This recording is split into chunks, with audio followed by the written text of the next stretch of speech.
नमस्कार, मी उल्का उद्धव पटवर्धन. उल्काच किचनमध्ये आपणा सर्वांचं स्वागत आहे. मी आज आपल्याला एक वेगळ्या प्रकारानं आयत्यांचा प्रकार दाखवणार आहे. याला नीर डोसा म्हणतात. हा मी तुम्हाला करून दाखवणार आहे.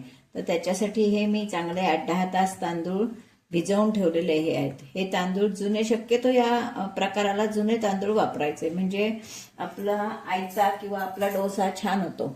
आणि हे आता चांगले आपण भिजवून घेतलेले आहेत आणि त्यामध्ये मी खोबरं घालणार आहे. ते तर तुम्हाला दाखवते. आधी आपण हे तांदळाचं थोडं पाणी काढून टाकते. तांदूळ आपण मिक्सरला घेऊया. हे 2 वाट्या तांदूळ आहेत.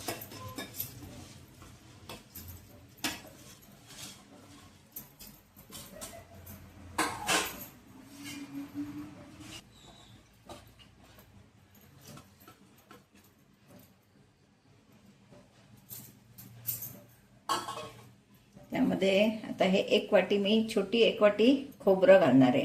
हे खोबरं आपण तुकडे करून घातलं तरी चालतं, असंच किसून घातलं तरी चालतं. आपल्याला जसं जमेल तसं आपण घालायचं. असं मी आता हे खोबरं घातलंय आणि आता हे मी चांगलं वाटून घेणार आहे. एकदम बारीक असं मिक्सरला वाटून घेणार आहे पाणी घालून. असं आपण पीठ छानपैकी बारीक करून घ्यायचं. आता आपलं हे बघा, वाटून पीठ छानपैकी तयार झालेलं आहे.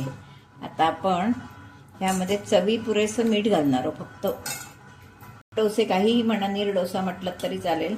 एकदम असं मऊसूत होतात, सुंदर, म्हणजे कडक होत नाहीत. महत्त्वाचं म्हणजे कडक होत नाहीत. आणि कशाबरोबर, अगदी चहाबरोबर खा, चटणी बरोबर खा, कशाबरोबरही चांगले लागतात. अजून आपल्याला हे पीठ पातळ करायचं आहे, ते मी तुम्हाला नंतर दाखवते करून. फक्त मीठ घालून ठेवलं आठवणीनं. त्याला तेल लावून घेऊया. ते सगळीकडे असं पुसून घेऊया, म्हणजे सगळीकडे लागेल असं. हे बघा, असं सगळीकडे लागेल असं पुसून घेऊया.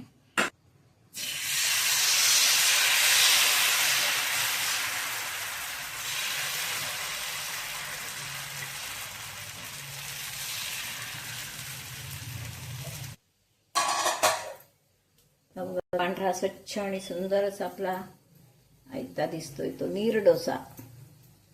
खरा हा परतायचा नसतो.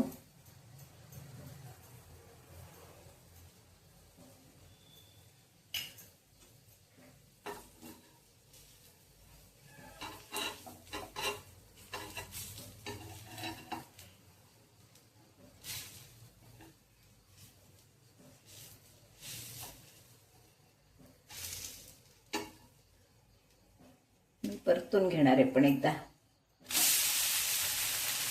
किती सुंदर आलाय बघा.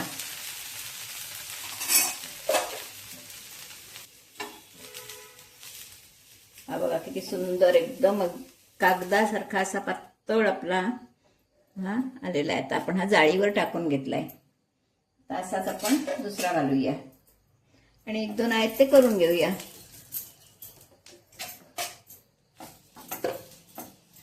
खूप सुंदर होतात, खायला सोपे, कोणालाही चावतात आणि कोणालाही पचतात. महत्वाचं म्हणजे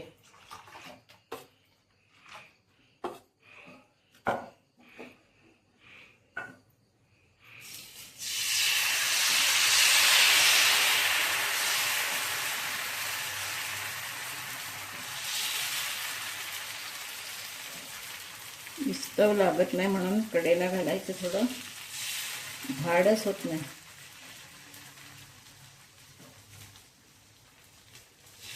नाहीतर पूर्ण तव्याचं करता येतं,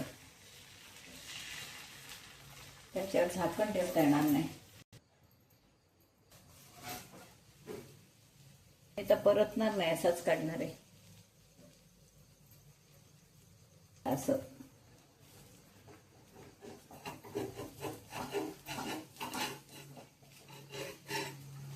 उकटायला लागला की आपण तो काढायचा, म्हणजे शिजलेला पण असतो व्यवस्थित.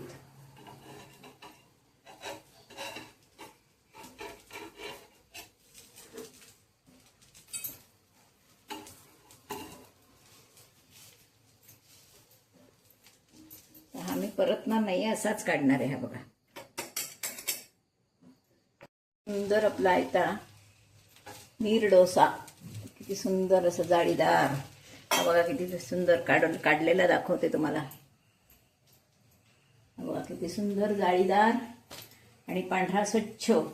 असाही केलात तरी मोडणार नाही आणि मऊसूत असा हा आपला नीर डोसा तयार आहे. हा बघा एकदम मऊ लुसलुशीत असे हे आपले छानपैकी नीर डोसे आणि बरोबर ही चटणी खाण्यासाठी तयार आहे. आता नीर डोसा मी कसा केला, तांदूळ किती तास भिजत घातले होते, कसे वाटून घेतले, कसा डोसा घातला, हा माझा व्हिडिओ तुम्ही पूर्णपणे बघा. यापूर्वी सुद्धा मी तुम्हाला आयते दाखवलेले, पण ते फक्त तांदळाच्या पिठाचे दाखवलेले. आज आपण याच्यात नारळ घातलाय, त्याच्यामुळे नक्की करून बघा आणि आवडलं तर लाईक शेअर सबस्क्राईब करायला विसरू